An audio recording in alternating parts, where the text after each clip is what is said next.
Ma'am, जब ये pandemic start हुआ था कोविड-19 का, तो लोगों को काम करने में बहुत प्रॉब्लम्स आ रही थी। तो आप एज अ रेडियो जर्नलिस्ट कैसे हैंडल कर रही थी? जहाँ तक सभी लोगों का सवाल है, हम लोग भी बहुत परेशान थे उस वक्त, क्योंकि एक नया सिचुएशन, एक नई तरीके का वायरस किसी को भी नहीं पता था। और इंडिया में स्पेशली मुझे ऐसा लगता है कि कहीं ना कहीं एक प्लस पॉइंट हम सभी लोगों के साथ है कि हम लोग बड़े जुगाड़ू होते हैं। हमें पता है कि हमें किस सिचुएशन में फंस के अपना काम कैसे निकालना है। तो जब ये वायरस आया तो वही जैसे सब लॉकडाउन लग गया, कुछ टाइम तक तो हमारा भी जो काम है, बिकॉज हम तो पब्लिक सेक्टर के लिए ही काम करते हैं, तो हमने हमेशा से मीडिया लाइन में यही देखा है कि सब लोग जब घर पे बैठ के अपने फेस्टिवल्स एंजॉय कर रहे होते हैं, हम लोग उस टाइम जाकर ऑफिस में काम कर रहे होते हैं, क्योंकि हमें वो न्यूज़ उन तक पहुँचानी होती है हर तरीके से। तो सेम सिचुएशन भी बहुत बड़ा चैलेंज था, बिकॉज हम एक ऐसे प्लेटफॉर्म के लिए काम करते हैं जहाँ पे हमें कम्युनिटी को सर्व करना होता है, और वही सिचुएशन होती है जहाँ पर मीडिया का बहुत बड़ा रोल होता है कि आपको अवेयरनेस फैलानी है लोगों में। और एक ऐसा वायरस जिसके बारे में हमें भी नहीं पता था, डॉक्टर्स को भी बहुत ज़्यादा नहीं पता था, उस सिचुएशन में बहुत मुश्किलें आई, और हमने तरह तरह से उस सिचुएशन को हैंडल करने की कोशिश की। सबसे पहले मैंने तो यही सोचा कि अगर ये सिचुएशन मेरे साथ होती तो मैं क्या करती, तो खुद को उस पिक्चर में सेट करके जो जो क्वेश्चन मेरे माइंड में आ रहे थे, मैंने खुद को ही कम्युनिटी समझा कि मैं एक कम्युनिटी ही हूँ और मुझे भी पता है वायरस क्या है। तो जो सवाल मेरे जहन में आते चले गए, मैंने वही सवाल अपने एक्सपर्ट से, लाइक हेल्थ एक्सपर्ट, मैंने बहुत सारे डॉक्टर से कांटेक्ट किया। अब यहाँ पे काम आया मेरा प्रीवियस एक्सपीरियंस, बिकॉज मैं बहुत लंबे टाइम से हूँ और मैं मोस्टली हेल्थ के शो बनाती आई हूँ। मुझे हेल्थ सेक्टर में काम करना बहुत पसंद है। पार्ट ऑफ हेल्थ में स्पोर्ट्स के लिए बहुत सारे प्रोग्राम बनाती हूँ, sports is my love, first love. But yes, health एक ऐसा सेक्टर है जहाँ पे हमें अवेयरनेस की बहुत ज़रूरत है अभी। तो वही किया, डॉक्टर्स के साथ दिन रात डील करती थी मैं। हमारा कोई टाइम नहीं होता था काम करने का। वर्क फ्रॉम होम ज़रूर था, लेकिन उस वर्क फ्रॉम होम में कोई टाइमिंग नहीं होती थी हमारी। मेरे पास अपने खुद के सॉफ्टवेयर हैं, मेरे पास अपना लैपटॉप है। मैंने फ़ोन के थ्रू लोगों से कनेक्ट करने की कोशिश करी, अपने फ़ोन को ही माध्यम बनाया, और मैंने बहुत सारी इन्फॉर्मेशन जो हमारी लोकल जनता है जो नहीं जानती थी, हमने क्योंकि देखो हमारे पास टीवी में टीआरपी कैसे जा रही है, हम उसकी रेटिंग कर सकते हैं, लेकिन क्योंकि एक रेडियो स्टेशन में काम करना और उसके लिए रेटिंग डिसाइड करना बहुत मुश्किल है, उसके लिए आप रेटिंग डिसाइड नहीं कर सकते। और फिर हमने सोचा कि क्यों नहीं हम भी डिजिटल प्लेटफॉर्म पे आकर के इस चीज़ को ज़्यादा से ज़्यादा लोगों के बीच फैलाएं। तो हमने खुद का एक फेसबुक पेज क्रिएट किया जिसके ऊपर हम लोग पॉडकास्ट करने लगे।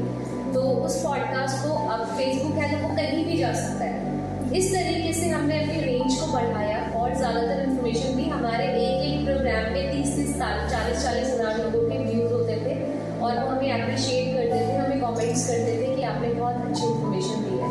तो ये सबसे बड़ा टास्क था। अब आप कह रहे हैं चैलेंजेस क्या थे?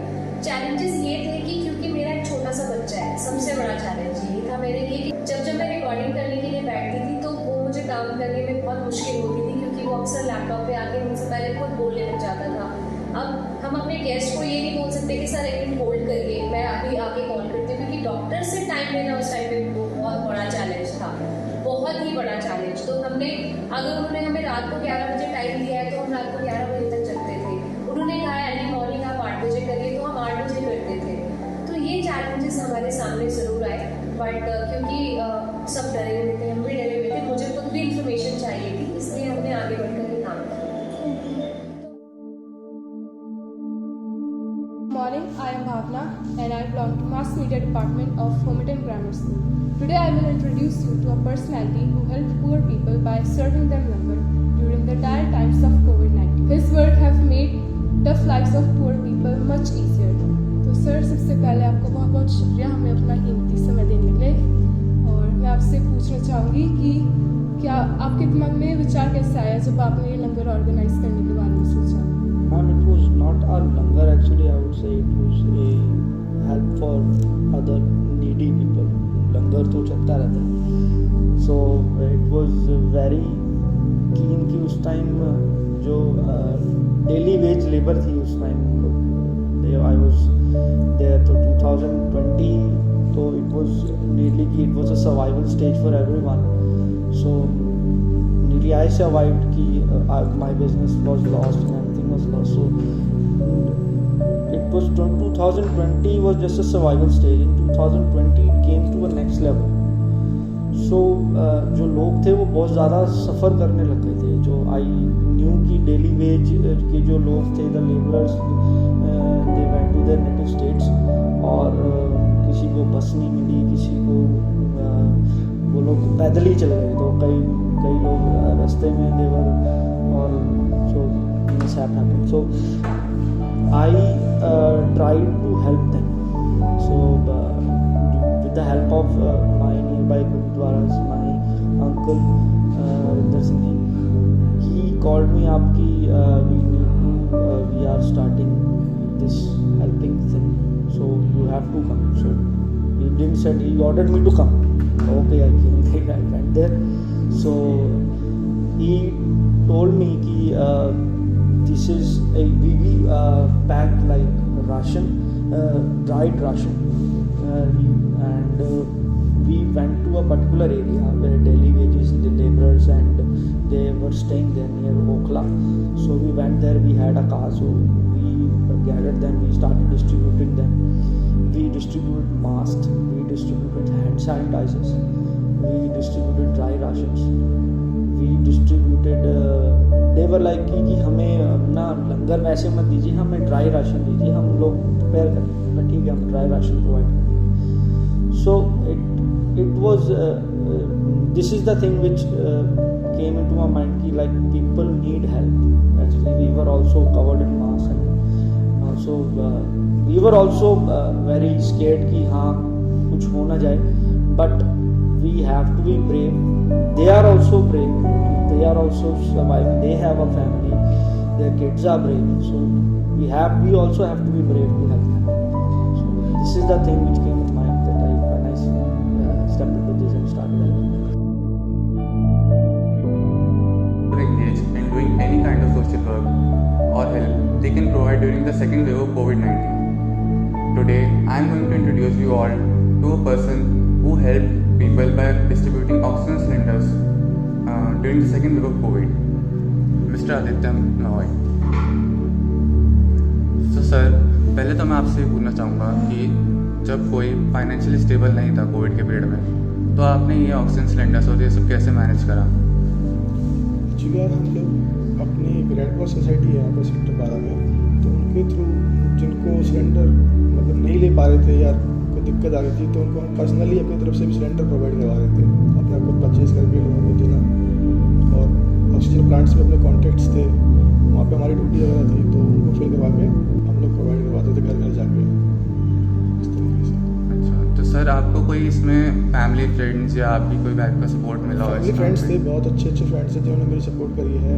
मेरे अपने खुद पर्सनल फ्रेंड्स हैं जो अच्छे हैं, उनके साथ मैंने मिलकर इस सिलेंडर का ऑक्सीजन सिलेंडर का काम काफ़ी अच्छे ढंग से हमने मैक्सिमम 260 फैमिलीज़ को जो पेशेंट्स थे उनको प्रोवाइड करवाया है ऑक्सीजन सिलेंडर्स.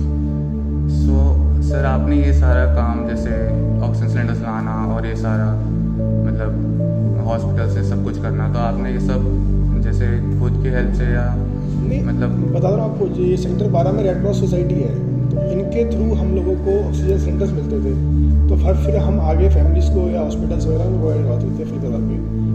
कभी कभी क्या होता था कि कुछ फेस्टिवल्स ऐसे करने पड़े कि स्टार्टिंग के टाइम में एक सिलेंडर 70,000 रुपये के 40,000 रुपये के मिल रहे थे, तो वो भी हम लोगों ने परचेज़ करे, फ्रेंड सर्कल ने मिल के आपस में फैमिली को प्रोवाइड करवाया. जब उनका काम ओवर हो गया, ठीक हो गया पेशेंट, उसके बाद उनसे वापस लेके फिर करवा के फिर किसी और को नीड थी तो उनको दिलवाया. ऐसे बहुत से कॉन्टैक्ट्स हैं जिनको मैं आपको बता सकता हूँ कि जिन्होंने यूज़ करें सिलेंडर परचेज़ करके. Miss Shivani Gupta, parent of Pranay Gupta, was able to share with us a beautiful incident about a little boy. Miss Shivani helped a very small kid about 3 to 4 years of age who was wandering in their street with tears in his eyes and was unable to identify or even reach his home. When asked why he was crying and what was his name or maybe where he lived, he was not properly able to answer since he was very small. He only spoke a few words which sort of made them understand that he was lost. Miss Shivani helped him with some food, consoled him, made him comfortable, and gave him some biscuits, bananas, and balloons just to cheer him up. After he was consoled, the family went around looking for the little boy's family members in the different areas, the different lanes around that place. After about an hour or so, they were able to come across a family who recognized him, and he was very happy to get back to them. They safely escorted him to his loved ones in their house. Miss Shivani expresses that she was very happy to be able to help this little child and bring about the smile on his face. Miss Surbhi Raj, mother of Satvik and Swastik, expressed gratitude for the opportunity to express what they did during the lockdown. They tried to settle down their domestic helper and their family because they lost their jobs during the lockdown. For about 4 months, they also gave groceries to a lot of people who moved into their hometown. They also tried to manage the few kids near their house. They were all working in the construction area. They tried as much as they could in their power to help the people around them. Though it was a very tough time, they are hopeful that people will be able to overcome the difficulties that they are facing during the lockdown. Rishika Rai and Akshita Rai's parents had the privilege to contribute to the society during COVID pandemic. They decided to pay 2 months' salary to their maid during this period as they could not find employment elsewhere. They contributed about Rs 500 to different NGOs in the area. They decided to distribute food, clothing, and other forms of help to the unemployed poor people in their area.